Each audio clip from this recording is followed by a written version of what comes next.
এই কোচবিহার থেকে কতটা আশাবাদী বিজেপি এবং আপনাদের যে সংগঠন জিতবে, কতটা আশাবাদী আপনারা? 100% আশাবাদী। আচ্ছা, বিরোধী একটা বৃহৎ শক্তি। আমার কুচবিহারে একটা রাজবংশের বৃহৎ জনগোষ্ঠী। একদম।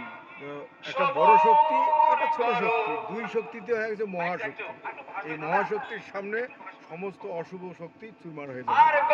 বিরোধীদের আপনারা কি বার্তা দিতে চাইবেন আসন্ন নির্বাচনের মঞ্চ থেকে? বিরোধীদের বার্তা দেওয়ার কোনো ব্যাপার নাই। বিরোধীরাও প্রস্তুত নিয়ে আছে, তো বার্তা এমনি পেয়ে যাবে। যা বার্তা পাওয়ার পেয়ে যাবে। আপনাদের এই জোট ক্ষমতা কোচবিহারকে আরো কতটা উন্নতর দিকে আশাবাদী? আপনারা কি কি করবেন, পরিকল্পনা কি কি রয়েছে?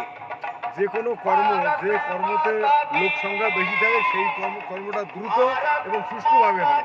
যেখানে লোক সংখ্যা থাকে না সে কর্ম দীর্ঘমেয়াদী হয়, সম্পন্ন হইতে অনেক বিঘ্ন ঘটে। যেহেতু দুই শক্তি সর্বলোক একসঙ্গে হয়েছে, উন্নয়ন ডেভেলপমেন্ট আরও যা কিছু সব কিছু দ্রুত গতিতে ঘটে।